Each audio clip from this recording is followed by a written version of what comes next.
Okay, hello. Magandang araw po sa inyong lahat. Welcome po ulit dito sa ating Utang Tubunan PH channel. Para po sa mga bago pa dito, pinag-uusapan po natin dito itong mga issues sa ating lipunan ngayon. Okay? Para sa mga bagong dating, i-share ng mga videos natin and then i-subscribe na rin sa channel natin. At ito mga kaibigan, ito may balita tayo. Meron pang-apat na impeachment case na ifa-file versus Sara Duterte mga kaibigan. At anong sa tingin nyo dito mga kaibigan? Comment nyo po dyan kung ano sa tingin nyo dito. Ito, pakinggan natin and then pakinggan muna natin itong balita na ito and then magbigay tayo ng ating opinion patungkol dito o reaction patungkol dito sa kanilang ginagawa versus Sara Duterte. Eto mga kaibigan, pakinggan natin. Galing po ito sa Teleradyo Serbisyo. Sana hindi po tayo copyright nito. Ito, short lang ito. Pakinggan muna natin. Posible ang anong hinihintay pa ng Kamara ang ika-4 na impeachment complaint laban kay Vice Presidente Sara Duterte kaya hindi pa umuusad ang mga naunang reklamo na inihain sa mababang kapulungan. Di ba? Di ba? May pang-apat pa mga kaibigan na ipa-file na impeachment case. Hello. It has something to do with quantity versus quality mga kaibigan. Ito po ang nangyayari ngayon patungkol dito sa impeachment case versus Sara Duterte mga kaibigan. In our previous videos, kung makikita nyo, kung matatandaan ninyo, kung napanood yung videos natin, karamihan sa issues or grounds for impeachment na pinafile nila patungkol doon sa information galing sa Committee on Good Government patungkol doon sa confidential funds mga kaibigan. And most likely, itong pang-apat na impeachment case, most likely, ganun din po yung grounds nito. Okay? So dito natin makikita mga kaibigan na it has something to do with quantity rather than quality. Kasi in the first place, makikita natin kung meron talagang meat or quality yung grounds na pinafile nila na impeachment case versus Sara Duterte mga kaibigan, kahit isa lang na impeachment case na pinile nila mga kaibigan, lahat ng congressman mag-agree niyan.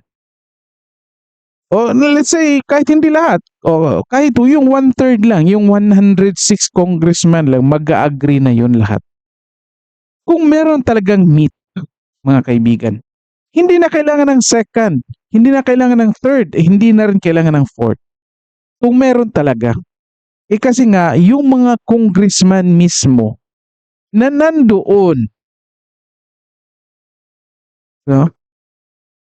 Wala silang makita or let's say hindi sila magkaisa patungkol doon sa quality ng impeachment case na ifa-file nila. So ang mangyayari mga kaibigan, mapapahiya itong mga congressmen na ito. At ito, nagplano pa na pang-apat. Okay? Kahit pa iipunin nila yan, which is itong sinasabi sa balita na ito, na kahit pa iipunin nila yung 4 na yan, still, kung wala yung quality or wala yung meat na yan, na yung grounds nila, walang meat, unlikely na mangyayari yan, mga kaibigan. At ito pa, mag-i-eleksyon ngayong taon na ito. Marami dyan sa congressman na magpapa-elect. At alam naman natin na si Sara Duterte, number 1 pa rin yung ratings niya. Well, masasabi natin na affected yung ratings niya dito sa mga tinitira nila. o masasabi natin na itong paninira nila kay Sara Duterte gumagana kasi nga bumababa yung ratings ni Sara. Pero hindi ibig sabihin na wala na tiwala yung mga tao. Okay? And dito nga sa ginawa nilang 2025 dito na nga ginawa nila dito sa 2025 budget, yung pagtitiwala ng mga tao doon kay Sara Duterte somehow bumalik.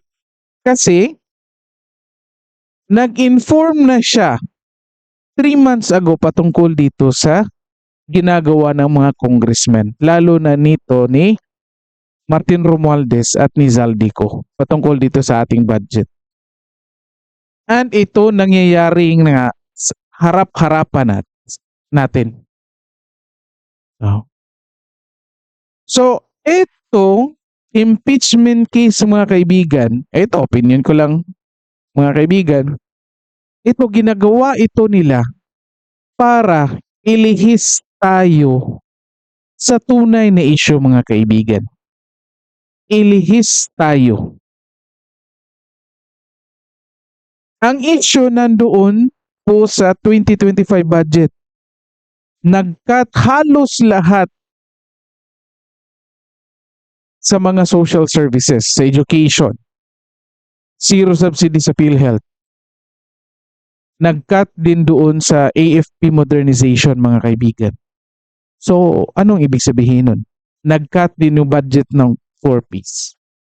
Nagdagdag doon sa ibinalik yung sa AKAP. Yan yung tunay na issue mga kaibigan. And yet, itong mga taong ito, yung sinasabi nilang mga concerned citizens, mga from different sectors na nawala na ng tiwala kay Sara Duterte, ay alam naman natin hindi yan, in the first place, wala yung tiwala kay Sara Duterte kasi doon niya nagtitiwala sa kabilang kampo. So, tinake advantage lang nila itong ginagawa ng Congress versus Sara Duterte, kaya nag-file ng impeachment case. And, ito na nga, makikita natin na para maiwasan na pag-usapan yung 2025 budget, dito sila palaging tumitira sa impeachment case. Na alam naman nating lahat, mahina yung grounds ng impeachment case na iyan mga kaibigan. Pero ito, pagpatuloy natin, ito si Renato Reyes, isa ito sa mga nag-file ng impeachment case. Bakit may kinalaman ito sa pang-apat na impeachment case? Natandaan ko, pangalawang impeachment case, kasali ito. O bakit may alam ito? Ano sa tingin niyo mga kaibigan? Ito, papatuloy natin. Sa panayam ng programang Anong Take Mo, sinabi ni Bagong Alyansa Makabayan President Renato Reyes Jr. na maaaring planong ipunin ng Kamara ang lahat ng impeachment complaint laban. Anyway, opinion lang din naman niya, maaaring ipunin. Well, that is really happening right now. Iniipon yung, kasi nga, wala pang, December pa yun, yung first impeachment case na nag-file. Yung December, January na ngayon. Hindi pa na-end, hindi pa nagbakasyon yung mga congressmen. Nandaan na yung first up to third impeachment case. Nandyan na sa Congress. And yet, wala pang aksyon. Hindi pa ibinigay doon kay Speaker. So, anong ibig sabihin nito mga kaibigan? Iniipon nila kasi para kung mas marami, mas mabigat. Yun bang ibig sabihin nito? Again, sinasabi natin, isang impeachment case lang mga kaibigan. Kapag solid yung grounds niyan, yung mga congressmen, boboto yan. And yet, alam ng mga congressmen ngayon na hindi yan solid. And alam ng mga congressmen na until now, karamihan sa mga tao ngayon, meron pa ring tiwala dito kay Sara Duterte kasi nga nagko-confirm yung mga nangyayari ngayon. Nagko-confirm ito sa mga sinasabi ni Sara Duterte months ago. Kahit tinitira siya, alam ng mga tao, naintindihan ng mga tao na tinitira si Sara Duterte ngayon kasi isa ito si Sara Duterte sa mga tao na hindi kayang kontrolin ng administration at ng mga negosyante na nasa likod ng administration ngayon. Kasi nga, itong mga Duterte, kilala ito. Kilala ito sila na handang sagasaan kahit sinong negosyante para lang sa kapakanan ng taong bayan. And of course, alam naman natin na sa administration ni Pinoy and sa administration ni Marcos, the same lang ang nangyayari. Na-observe natin na ang nagpapatakbo sa time ni Pinoy ay ang mga negosyante na mga kalyado ng mga Pinoy, and then nakikita din natin ngayon sa administration ni Bongbong Marcos na ang nagpapatakbo sa bansa natin, the same pa rin, yung mga negosyante pa rin. Yung mga benefactors pa rin nila. Kasi nga, karamihan sa mga services ay hindi pumapabor sa mamamayang ordinaryong Pilipino. Pumapabor doon sa mga negosyante. At ito, nandyan pa rin yung isang Duterte, nandyan pa rin sa kapangyarihan na posibleng sisira sa mga plano nila. Kaya gusto nilang tirahin ito. Kaya gusto nilang hilahin ito pababa. At tayo mga kaibigan, kung hindi nyo pa ito naiintindihan until now, at bumabaliktad kayo at nagagalit kayo kay Sara Duterte, mag-isip-isip kayo mga kaibigan. Kasi nakita na natin ito sa time ni Pinoy mga kaibigan. Example natin. Example natin. Sige. Maraming project sa time ni Pinoy under PPP, Private Public Partnership. Ayaw ba natin ng ganyan? Hindi. Of course, gusto natin ng project. Pero,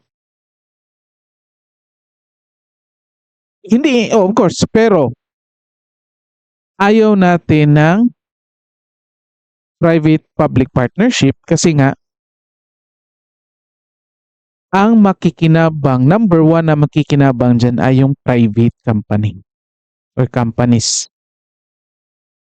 Gusto ba natin na maubos ang pera ng bayan? Of course, hindi rin.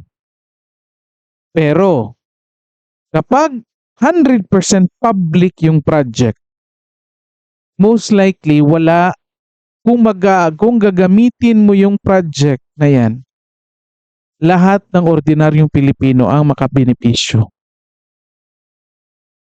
Kasi nga walang private company na kikita. Only the government. Halimbawa natin mga kaibigan, yung mga expressways, SLEX, NLEX,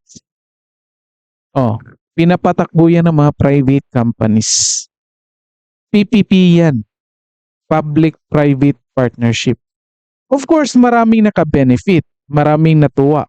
Kasi nga, expressway, walang traffic. Mapapabilis yung kuan.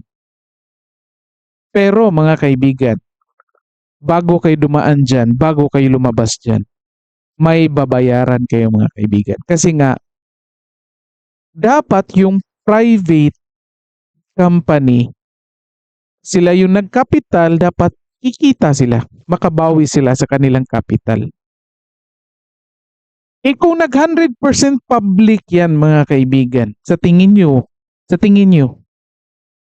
kailangan nyo pa bang magbayad every time papasok or dadaan kayo dyan or lalabas? Most likely mga kaibigan, hindi nyo na kailangang magbayad kasi bayad na yan galing sa tax natin. Yan yung disadvantage ng PPP sa time ni Pinoy. And unfortunately mga kaibigan, meron ngayon sa administration, merong mga projects, so hindi nga lang tinatawag na PPP, na merong ibinigay doon sa private. Example nito yung airport na ibinigay doon sa San Miguel. Oh. Ganon din yung mangyayari mga kaibigan. And karamihan sa atin nakikita na yung epekto ng ganyan. Mapapaganda nga yung airport, pero yung babayaran mo, of course, expect mag-i-increase din yan. Kaya nga mga kaibigan, ayaw nila dito sa mga Duterte. Itong mga negosyante na ito, ayaw nila dito sa mga Duterte kasi ito yung sisira sa mga negosyo nila. Kasi nakikita natin na ang inuuna nitong mga Duterte ay kapakanan ng taong bayan. Of course, sa time ni Pangulong Rodrigo Duterte, ang daming sinasagasaan na mga companies, PLDT, Maynilad, Lusyutan. Di ba? O yun, pati na yung ABS-CBN. Oh. Kaya nga, ganyan.